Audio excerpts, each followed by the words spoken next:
안녕하세요. 제 나이는 30대 초반이고 직업은 미술 교사입니다. 남편은 같은 학교에서 수학교사로 일하고 있어요. 남편과는 처음에 선후의 동료로 지내다가 연인으로 발전해 결혼했어요. 우리 친정이 집안 대대로 사단을 운영하고 부설 학교에서 부부로 교사로 일하고 있어요. 제가 재단 이사장의 딸이라는 신분 때문에 처음에 학교에서 일하는 것이 고민이 많았어요. 그래서 우리 집에서 운영하는 학교에 지원했다가 낙하산이라는 소문이 돌 것을 걱정했죠. 그런데 조건이 안 된다면 그런 소문은 걱정할 필요 없을 수도 있어요. 미술교육과 수석으로 들어가서 차석으로 졸업한 당신의 실력을 믿어요. 그래서 재단 이사장의 딸로 속여서 학교에 지원하고 정식 선생님으로 일했어요. 아이들을 가르치는 일이 제 적성에 맞았고 학교에서 남편을 만날 수 있어서 감사한 마음이 들었어요.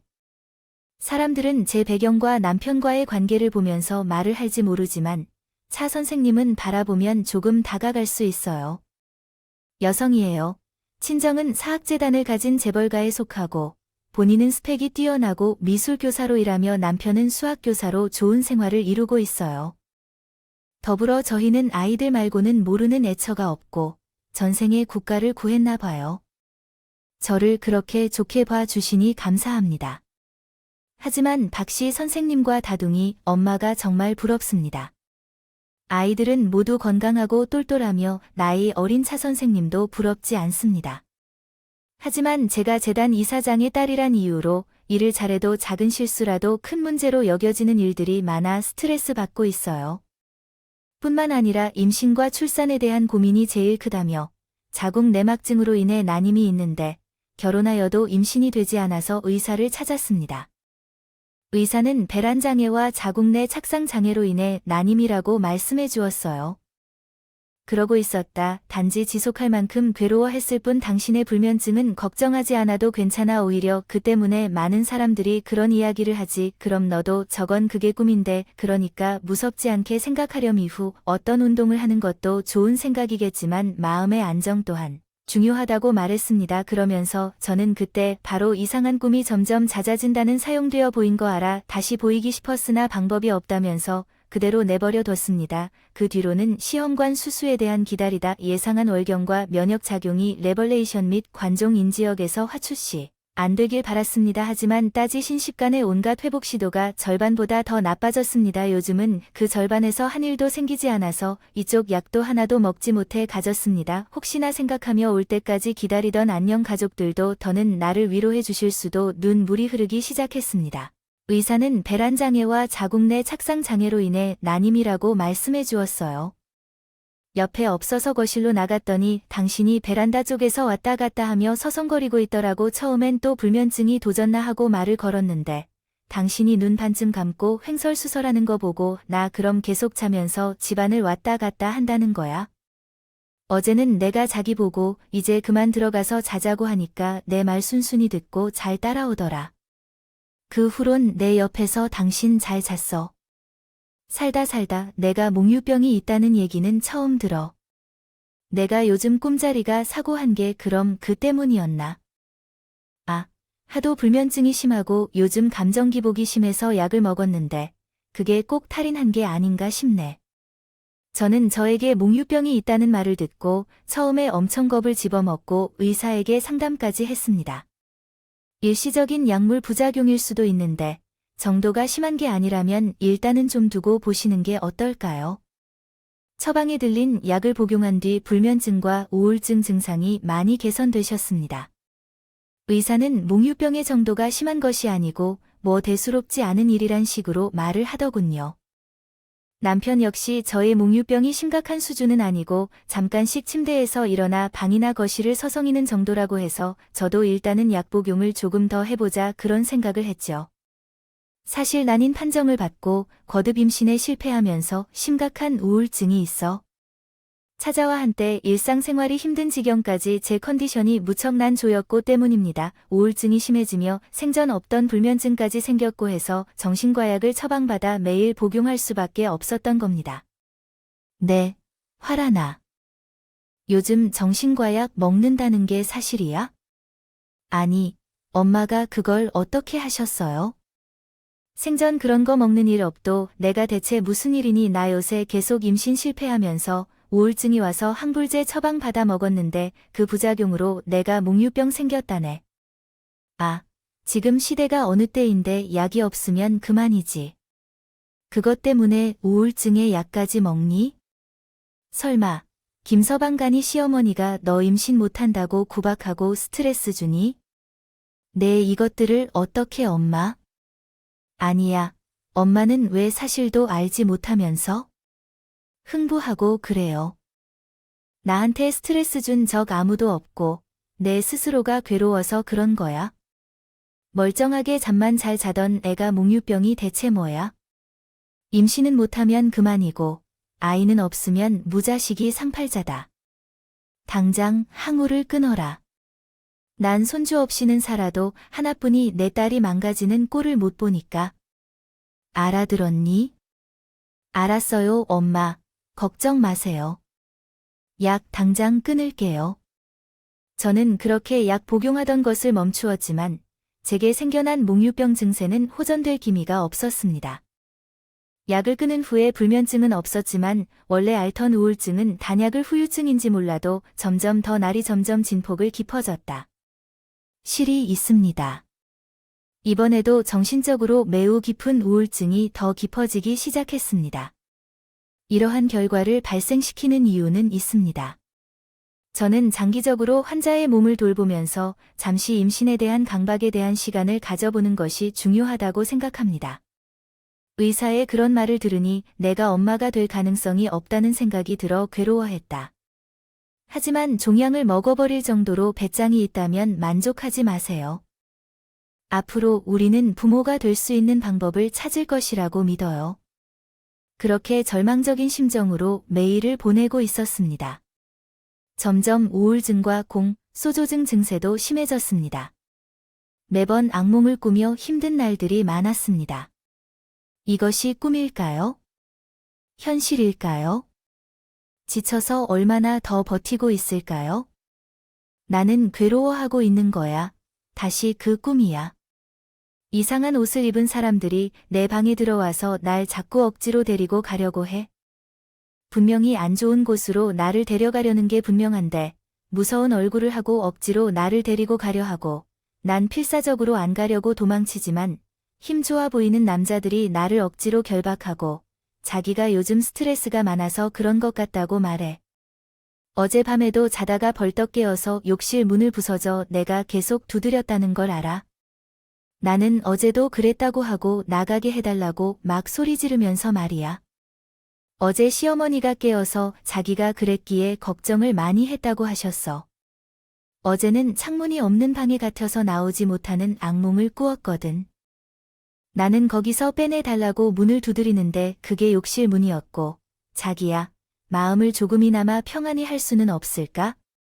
나는 당신을 이렇게 사랑하는데 왜 그렇게 불안해하는지. 우리 부부는 결혼한 지 얼마 안 된 시점부터 시어머니와 함께 한 집에서 살고 있었어. 처음에는 시집 오는 계획은 없었고, 처음에는 잠시 동안만 시어머니가 우리 집에서 살고 싶어서 왔었거든. 아가를 지켜보니 너희 부부는 둘 다 일하는데 따로 시터를 고용하지도 않고 요리하고 청소하는 것 같아서 내가 도와주는 게 어떨까 생각이 들었어.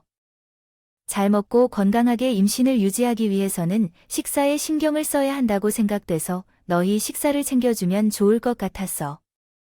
너희 입맛도 까다로워 보이고 민수도 집밥을 좋아하는 것 같아서 임신할 때까지만이라도 내가 너희 식사를 도와주는 것은 어떨까 생각해? 어머님이 동의하신다면 감사하겠지만 부담스러우실까 봐요. 청소는 시터 아주머니를 주간에 몇 번씩 불러서 도와주고 있지만 식사는 맞는 시터를 찾기 쉽지 않아서 주로 외식해왔어요. 하지만 바깥에서만 먹다 보니 임신의 건강에 영향을 줄 수도 있겠다 싶었어. 너무 힘들지 않다면 너희 식사를 챙겨주고 싶어. 물론 그러면서 어머님의 도움을 받고 싶은데 민수 씨도 외식에 지쳐하는 것 같아서 어머님 요리 솜씨를 빌려주면 좋겠더라. 근데 막상 밑반찬까지 챙겨주는 건 내 한계가 있어서 걱정이 많았었어. 하지만 다행히도 어머님이 도와주셔서 덜 걱정되네. 집에 함께 사시는 시어머니는 잔소리도 많지 않고 2층에 주로 계시는데 함께 사니 특별한 느낌이 드네. 불편한 일은 거의 없었죠. 모든 일은 밥상에서 시작된다고 아가. 너도 밥을 잘 챙겨 먹어야 몸도 건강해지고 또 좋은 일도 찾아오게 될 거야. 너 좋아하는 사골국을 해놨으니까 넣어두지 말고 다 먹고 출근해. 어머님 맺기가 이렇게 맛있는 음식을 차려주셔서 정말 고마워. 내가 아기 때문에 고생하는 거 다 알지만 내가 도울 수 있는 건 이것뿐이야. 어제 꿈에 널 많이 보았어. 제가 다시 무슨 실수를 했을까? 부엌에서 물소리가 계속 들려서 나가봤는데 너는 한참 동안 손을 씻고 있었잖아. 난 컵을 씻는 줄 알았는데 내 눈이 반쯤 감겨 있더라고. 아니야, 어제 내가 몽유병 증상이 도졌는데? 아가, 내가 말을 해도 내가 항상 마음을 편히 하려고 노력하는 거 내게 자랑스러워. 엄마 아빠가 되는 방법은 생각보다 다양할 거야. 그때까지만 이해하지 못했던 게 엄마 아빠가 되는 방법은 정말 다양하다는 걸 알게 되었어.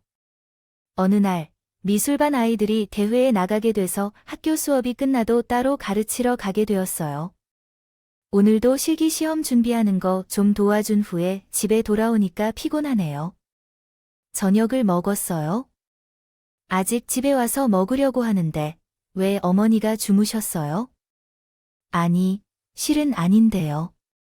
아니, 이게 아기 우는 소리잖아요.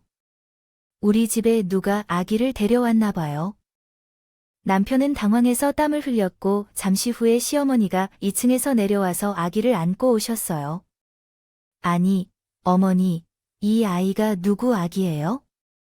실은 남편하고 일찍부터 이야기하려고 했는데 알면 노발대발할 것 같아서 미리 말해야 했는데 못했네요. 그런데 어떻게 이런 상황이 된 거죠? 어머니, 지금 이해가 안 돼요. 실은 어머니가 정말 엄마가 되고 싶어 했었는데 병원에서는 거의 불가능하다고 해서 어머니는 스트레스를 받아서 우울증과 몽유병에 걸렸어요. 이렇게 마음고생만 하면서 살 수는 없다고 고민하다가 네, 어디서 양이라도 하고 온 거야. 입양을 하더라도 나하고 먼저 상의를 했어야지. 이게 무슨 사람 놀래키려는 건 도 아니고 갑자기 집안에 아기를 데리고 오면 어쩌자는 거야. 얘야, 이 아기는 이양 예운 아기가 아니라네. 남편 친아들이란다. 뭐라고요? 친아들이요? 양원인데 어떻게 그런 불법을 저지르니? 대리모는 아니고 그냥 잠깐 만나던 여자가 있었어. 원래부터 좀 알던 여잔데 심각한 사이였던 건 아니고. 난 그 여자하고 사이에 기만 생기면 정리하려고 했어. 어차피 우리한테 필요한 게 기니까. 그게 대체 무슨 말이니? 무슨 조선시대도 아니고 아기나 차고 일부러 여자를 만났다고. 그 여자도 당신과 같은 생각이야. 어머님, 이게 대체 무슨 일이야? 어머님도 혹시 다 알고 계셨어요? 예, 화라나, 너무 흥분하지 말고 너도 차분하게 생각이라는 것 좀 해보렴. 민수, 얘가 오죽 답답하면 그런 방도를 생각했겠지. 민수 보고 너무 뭐라고 탓할 것도 없다. 사실 그 여자를 소개시켜준 건 나니까. 어머님, 제정신이세요? 악인할 목적으로 여자를 소개시켜 며느리인 제가 버젓이? 며느리 제가 있는데 어떻게 그런 일을? 돈이라도 주고 그런 여자 구하신 거예요? 그럼 그게 대리오 씨, 대리모 씨, 지금 얼마나 무서운 일을 벌인 것을 아시겠습니까? 얘 말을 듣고 확인하고 싶으시다면 편히 확인하셔도 좋지만 우리는 그 여자에게 한 푼도 주지 않았습니다. 결혼하기 전부터 그 여자 민수를 좋아했던 것은 사실이고 손주가 탐이 나서 그 여자를 이용한 것도 인정합니다. 하지만 강요한 적도 없고 모든 것을 솔직하게 말씀드렸습니다. 아기를 원하시는데 프림이 아기를 줄 수 있는데 민수는 줄 수 없느냐 물어보았습니다. 그래서 그 여자가 울었을 것입니다. 하얀 거나 그런 억지스러운 말은 믿지 않으실 거라 생각합니다. 민수 일이라면 민수만 알아먹을 테니까요. 그 일이라면 그렇게 하겠다 하여 아기를 낳게 된 것은 이해할 수 있습니다. 하지만 그럴 수는 없습니다. 모든 사실을 믿을 수도 없고 인정할 수 없어서 비명을 지르고 말았습니다. 아무런 말도 없이 무릎을 꿇고 앉아있는 남편의 모습조차 보기 싫고 환멸스럽습니다. 여보, 정말 미안합니다. 우리 모두에게 중요한 아기를 얻으려면 이 문제를 해결할 수밖에 없다고 생각합니다. 여자와의 관계에서 아기가 생겼다고 생각한 후 남자는 그 여자를 만나지 않았습니다. 자기에게는 지금 당신만이 있습니다. 화해하고 이런 식으로 아기를 받아들여서 예쁘게 키우자고 말했습니다. 그렇게 감정적으로만 받아들이는 게 아니라 아기를 우리 아들로 등록하자는 제안을 했습니다. 아기를 낳은 친어머니는 이미 이 세상에 없다는 이야기를 했습니다. 어떻게 이 아기를 키우면 좋을지 고민했습니다. 어디선가 아기의 어머니는 더 어떻게 지내고 있는지 궁금해했습니다. 아기를 낳은 친어머니는 이미 없다는 이야기를 들었을 때 정말 마음이 찡했습니다. 나는 그녀를 직접 만난 적이 없었지만 그녀의 이야기에 말도 못하는 안타까움을 느꼈습니다. 조금 더 정신을 차려서 상황을 이해하고 해야겠다고 마음먹었습니다. 그래서 한 번 샤워를 하고 나왔습니다. 머리를 감으면서 마음도 정리가 됐습니다. 혼돈스러웠던 마음을 조금이나마 시원하게 해줄 수 있었던 것 같습니다. 당 나쁜 남자, 이게 대체 무슨 일이야? 이렇게 생각하면서도 나라면 키우는 것이 맞지 않을까? 남편의 아들, 그리고 그 아이의 어머니는 이미 세상에 없는 사람인데 그 아이를 키우는 것이 잘못된 일은 아니지. 남편이 다른 여자를 만난다는 사실에 배신감을 느끼지만 나는 아기를 가지고 싶어서 그런 게 아니야. 이렇게 생각하고 있지만 이런 생각은 정상적인 건 아니야. 아이를 가지고 싶어서 그런 거라면 마음을 정리해야 해. 하지만 정말 순수하게 아이를 원해서 그 여자와 만나는 거라면 내 머리는 혼란스러운 싸움으로 가득할 거야. 스트레스와 불안으로 비명을 지를 것만 같아. 내가 미쳐버린 건 아닌지. 기분이 좋지 않고 두려운 감정이 들면서 욕실 선반 위에 올려둔 휴대폰이 울렸어. 알 수 없는 번호에 전화가 왔어. 차한 씨세요? 네, 맞아요. 당신은 누구세요? 저는 남편의 아들을 낳은 여자예요. 지금 정신병원을 탈출해서 목숨을 부지하기 어려운 상황에 있어요. 제 말을 들어주시면 되도록 빨리 그 집을 나오세요. 저는 오랫동안 정신적으로 건강한 상태로 있으면서 정신병원에 들어가 워낙 힘들 수 있습니다. 그러니까 어떻게 설명해야 이해가 될지 알려주세요. 욕실에서 샤워를 하던 중 묘령의 여자로부터 전화를 받아들인 후에 그 여자의 절박한 목소리를 듣고 어색한 상황임에도 불구하고 뭔가 더욱 절실하게 진실을 호소하고 있다는 느낌을 지울 수 없었습니다. 결국 욕실에서 물소리를 크게 내면서 그 여자와 계속해서 통화하게 되면서 샤워 중이라는 핑계로 잠깐 시간을 벌었습니다. 그 여자에게서 듣게 된 사건의 전말은 정말 경악스럽고 충격적이었습니다. 처음에는 민수 오빠의 전화를 받았을 때 너무나 반가웠습니다. 대학 시절 민수 오빠와 1년 정도 사귀다 헤어졌는데 그때 민수 오빠의 엄마의 강력한 반대로 헤어졌던 일이 있었습니다. 그렇기에 이제는 아내가 된 그에게 다시 만나고 싶다며 절실하게 부탁하는 전화였고 미련이 남아있던 전 애인의 요청에 대해 밥 한 끼 먹고서 그만두면 되겠다는 생각으로 만나게 되었습니다. 그렇게 남편과 밖으로 나가게 된 그때 여자는 처음에 식사하고 헤어질 결심을 했지만 결국은 남편과 계속 만나게 되었다고 합니다. 이전 연애 시절의 민수 오빠는 조금 소극적이고 내성적인 사람이었지만 다시 만난 남편은 예전과는 다르게 매우 적극적이고 열정적인 태도로 다가왔다고 합니다. 이런 상황을 핑계로 삼아 그쪽에게서 받을 수 없는 죄를 지은 것은 사실이지만 상대방을 기분 나쁘게 만드는 것은 아닌 것 같습니다. 민수 오빠가 저를 좋아하던 것이 아니라 분명히 상대방 나름의 목표 때문에 계획적으로 다가온 것이라고 생각합니다. 그 계획이 무엇인지는 분명하게 알 수 있는 목표이었습니다. 임신하여 아들을 낳는 것은 시어머니와 남편이 함께 바라는 목표였고, 이를 위해 시어머니는 그 여자의 과거와 연락처를 조사하여 남편에게 전달했었다고 합니다. 과거에 만난 그 여자는 지금도 혼자 일하며 살면서 결혼도 하지 않았다고 합니다. 시어머니는 그 여자와의 만남을 통해 우리의 목표를 달성하고자 했는데, 어떻게 생각하세요, 엄마? 그래도 그 여자를 다시 만나서 원하는 바를 이룰 자신이 있다면 어떻게 하시겠어요? 어머니께 말하는 게 좋겠습니다. 지금의 상황이 많이 힘들고 답답할 수 있지만 포기하면 안 된다고 생각해요. 엄마가 이런 말을 하시는 이유가 있을 텐데 다시 연락해서 만나볼 생각이나 있을까요?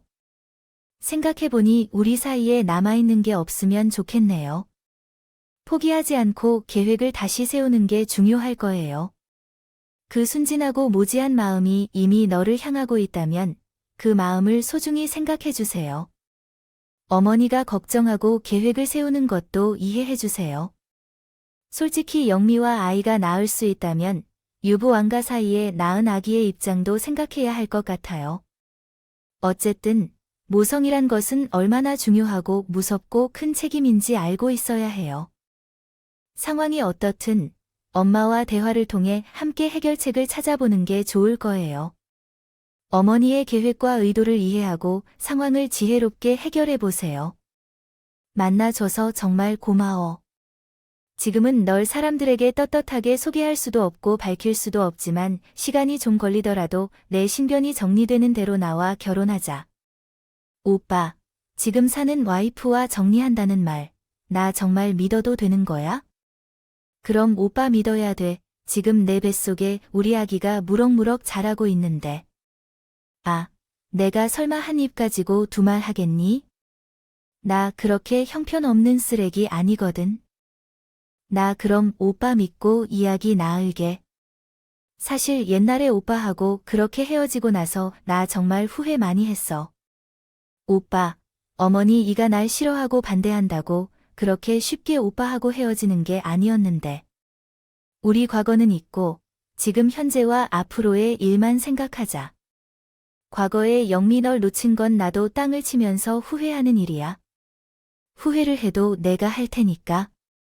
영미야, 너는 아무 걱정 말고 뱃속에 우리 복덩이 잘 지키면 돼, 알았지?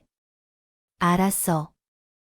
나 다음 주에 회사에도 휴직계 내려고 예복대를 하는데도 표가하기 시작해서 더 회사 다니는 건 무리 같아. 당연하지. 임선구 안정이 최우선이니까. 당장 회사 그만둬. 생활비는 부족하지 않게 내가 다달이 보내줄 테니까. 그렇게 그 여자는 임신하고 회사에 휴직계까지 낸 다음 집안에 틀어박혀 임신 기간 내내 아는 사람들도 만나지 못하고 감금과 비슷한 생활을 했다고 합니다. 예, 영미야, 지난날 내가 너에게 모을게 풀었던 일들은 좀 잊었으면 한다. 내가 민수아라는 이름을 가진 딸이 이제 나의 며느리가 되어 운명이라는 것, 인연이라는 것을 무시할 수 없다. 당신이 내 며느리가 되는 운명임을 왜 그때 알아차리지 못했는지 어머니, 민수 오빠가 결코 허락하지 않았을 맹예에 정말 감사한 일이며 다행이지만 지금 민수 오빠와 그의 아내가 이혼을 하지 않는다면 어떻게 행동해야 할지 걱정스럽습니다. 지금 임신 중인 몸이지만 상황은 당당한 것은 아니어서 가장 마음에 걸리고 걱정스러운 부분입니다. 당신이 걱정하지 않아도 돼. 그 아이는 정신적으로 불안하며 많은 문제가 있는 아이라고. 민수아는 내가 충분히 책임지고 만들어 놓았으니까 너는 걱정하지 말고 몸 관리나 잘해. 임신부에게 그런 정신적 스트레스가 얼마나 해로운지 알아? 그 쓸데없는 걱정을 하고 앉아 있으면 안 돼. 매일 좋은 생각을 가지고 태교를 해도 부족할 만큼이야. 과거에 여자를 심하게 반대했던 시어머니가 있었습니다. 그러나 그 여자가 임신 사실을 알게 되자 갑자기 태도가 바뀌어 며느리를 사랑스럽게 대해주기 시작했습니다. 그런 대우를 받아도 버젓이 남자에게는 실토하게 두면 안 된다는 것을 깨달았지만 결과적으로 제가 다 벌받았다고 생각하고 있습니다. 아기를 출산한 후 민수 오빠와 그의 어머니께서 진심 어린 대우를 받게 되길 기대합니다. 알겠습니다.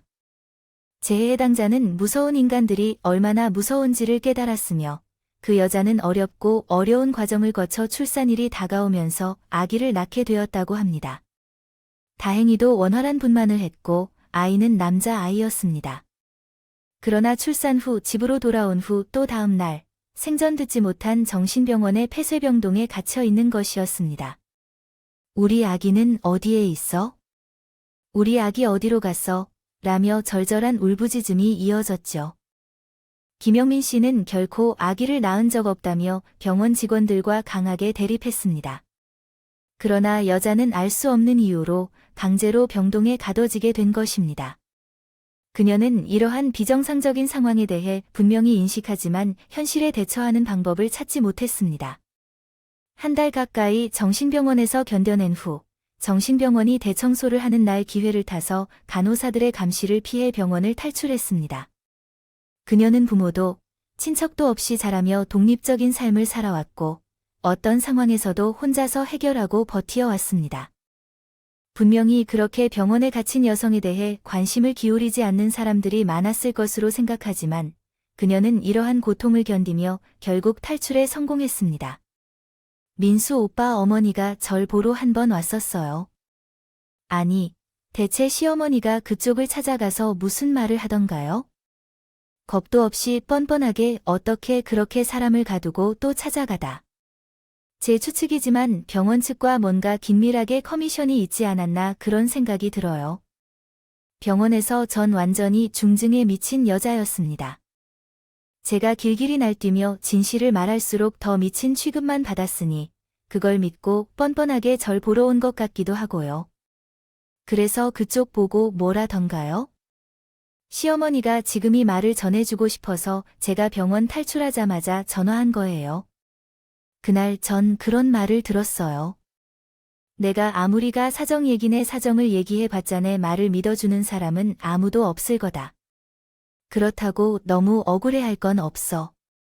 민수와의 옆방은 풀어 비워두어 부탁했다. 민수 와이프 곧 내 옆방으로 들어올 예정이니 조금만 기다리렴. 병원 생활이 심심하진 않을 게다. 무슨 꿍꿍이인지 모르지만 그쪽도 말도 안 되는 구실로 병원에 집어넣으려고 하는 것 같아요. 그러니까 내 말 듣는 즉시 그 집에서 당장 도망쳐 나와요. 저는 그 여자의 말을 듣는 순간 소름이 끼치며 오금이 저려 오더군요. 후들거리는 다리를 겨우 진정시키고 정신을 차리려고 찬물 세수를 했습니다. 저는 욕실 안에 있던 샤워 가운만 걸친 채 거의 알몸인. 저는 공포에 집을 뛰쳐나왔습니다. 남편과 시어머니가 있던 집에서는 무슨 일이 일어날지 전혀 예상할 수 없었어요. 그래서 공포에 사로잡혀 집을 뛰쳐나왔습니다. 남편과 시어머니가 저를 부르며 뒤쫓아오길래 차에서 내려둔 우울증 약을 가져오기 위해 다시 집으로 돌아가겠다고 거짓말을 했습니다. 그 후 차를 타고 친정집으로 향했어요. 친정집에 도착하니 친정어머니가 치매로 인해 간병을 받고 있었고 친정아버지는 반년 전에 별세하셨습니다. 엄마는 갑자기 정신을 잃고 적대적으로 행동하곤 했는데 그날은 따로 변태적인 일이 생긴 것 같아서요. 그냥 엄마를 보고 싶어서 찾아왔다고 했더니 엄마는 내게 달려와 안아주며 토닥여 주더군요. 남편과 시어머니가 끔찍한 계획을 꾸미는 걸 발견하고 나니 그들을 용서하기 어려웠습니다. 생각이 들더군요. 다음날 저는 변호사와 사설 탐정을 함께 고용해 진상을 확인하기로 했습니다. 남편의 외도가 사실이었고 남편과 시어머니가 나를 정신병자로 몰아 재산을 독차지하려는 계획을 하고 있었던 것을 알게 되었습니다. 그들의 이기적인 속셈에 속아 사랑을 잘못 알았던 제가 초라하고 어리석게 느껴졌습니다. 법적 절차를 거쳐 시어머니와 남편은 법의 심판을 받았고 엄중한 처벌을 받았습니다. 남편은 학교에서 파면되고 시어머니는 심각한 형을 받았습니다. 저는 불면증과 우울증을 겪으면서 심리적으로 힘들었고 시어머니가 이를 주도했다는 결론이 나왔습니다. 저녁 식사 때마다 환각제를 제 밥그릇에 몰래 넣어준 사실을 경찰로부터 듣게 되었습니다. 처음에는 이 사실을 몰랐는데 친정집에서 생활하면서 정신적인 증상이 사라진 것의 이상함을 느꼈었습니다. 알고 보니 환각제와 수면제 등이 밥그릇에 섞여 먹게 했다는 자백을 받았습니다.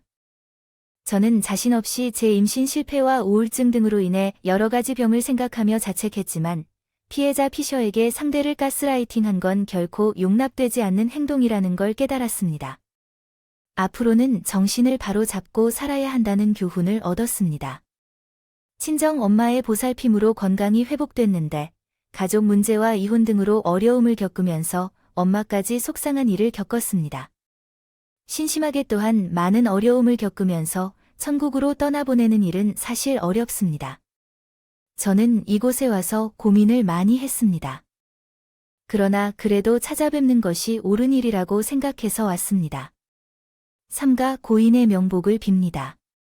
이곳으로 오게 해주셔서 감사합니다. 하지만 우리가 또 다시 만날 일은 없었으면 좋겠습니다.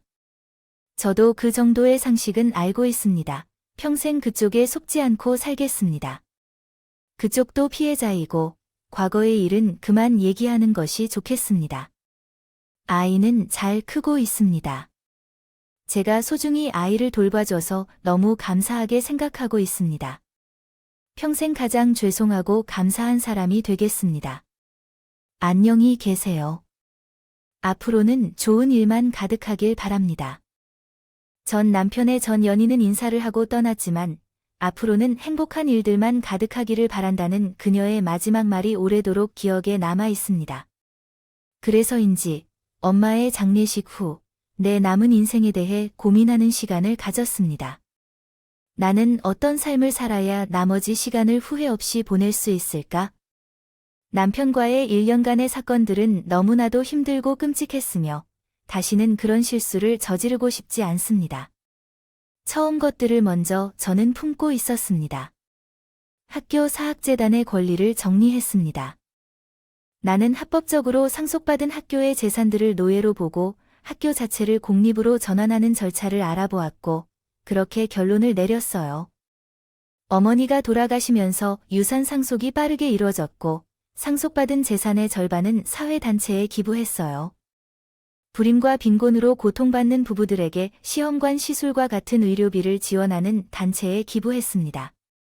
그리고 학교에 사직서를 제출하고 미뤄왔던 세계 여행길을 떠났어요. 화란아, 심경의 변화가 큰 건 알겠지만 너무 급작스러운 결정 아니니? 교사까지 그만두면 너 나중에 후회하지 않겠니?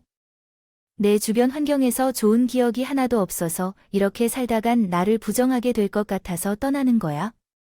낯선 곳에 나를 내던지면 싫은 기억에서 자유로워질지도 모르겠고 진정한 나를 발견할지도 몰라서 말이야.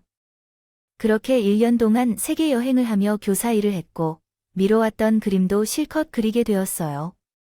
사실 나는 미술교사가 된 이유는 나름 제 나름의 열등감에서 비롯된 것이었어요. 일반인보다 그림을 잘 그리지만 예술가로서의 재능에는 부족함이 있었죠.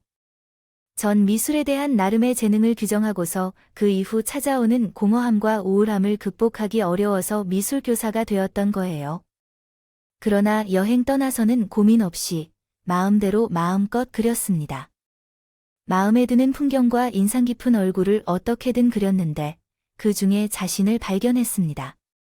여행에서 돌아와서 여행지에서 그린 그림을 친구가 보더니 화란아, 너는 여행을 떠난 게 아니라 그림을 그리러 간 거구나 라고 했습니다.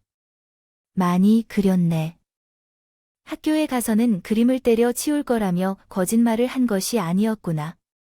재능에 대한 자신감 부족으로 그림 그리는 게 싫었었거든요. 하지만 여기저기 돌아다니며 눈치 안 보고 작업하다 보니 그림을 그릴 때 가장 행복한 나를 깨달았습니다. 재능 부족이라고 해도 내가 좋아하는 것을 하기로 결정했습니다. 앞으로는 그림을 그리면서 살아가야겠습니다. 평가받지 못해도 그림 그리는 과정 속에서 가장 행복한 나를 발견했기 때문에 다시 미술가의 길을 걷게 되었습니다. 부모님의 유산 상속으로 경제적 자유를 얻을 수 있었고 일단 여행지에서 그린 그림들을 보며 시작했습니다. 정리하고 손질한 뒤 전시를 열었어요. 어떤 기대도 없이 시작한 전시였는데 생각보다 관람객들의 반응이 좋아서 매우 행복한 요즘이에요. 무언가 도망치듯이 제 능력에 대한 자신감 부족으로 미술교사로 학교에 들어갔고 거기서 만난 남편. 그 사람은 이후 알게 된 사실이지만 처음부터 절대로 이용하려고만 한 사람이었어요. 지난 시간들은 완벽하지 않았지만 과거의 배신감과 미움에 묶여있지 않게 더 이상 과거에 간섭당하지 않으려고 해요. 분노에 사로잡혀 잠 못 이룬 밤을 보내기도 했지만 그런 시간은 전혀 도움이 되지 않았어요. 잘못을 저질렀던 시어머니와 남편은 여전히 법의 심판을 받고 있고 이제는 진정으로 행복할 방법을 찾아내 제대로 된 모습으로 살아가고 있어요. 과거의 힘든 시간들은 저에게 교훈이 되었다고도 느껴져요. 학교 출근 시간이 7시였던 예전의 기억이 나는데 이제는 화가로 활동하며 그런 루틴을 계속 유지하고 있어요. 전업 화가로서 제 나름대로의 규칙을 세우고 그 안에서 나태해지지 않기 위해 노력하고 있어요. 최근에 가장 행복했던 순간들을 기억하며 그림을 그리는 작업을 진행 중이에요. 중입니다. 내 소중한 순간들을 회상하면서 나 자신을 더 알고 싶고 더 행복해지기 위한 방법들도 더 잘 알고 싶은 욕심 때문에 시작된 이야기예요. 여러분의 가장 소중하고 행복했던 순간은 언제인가요? 부디 그 순간들이 많았고 현재가 바로 그런 순간일 때에도 소망해봅니다. 이야기를 들어주셔서 정말 감사합니다.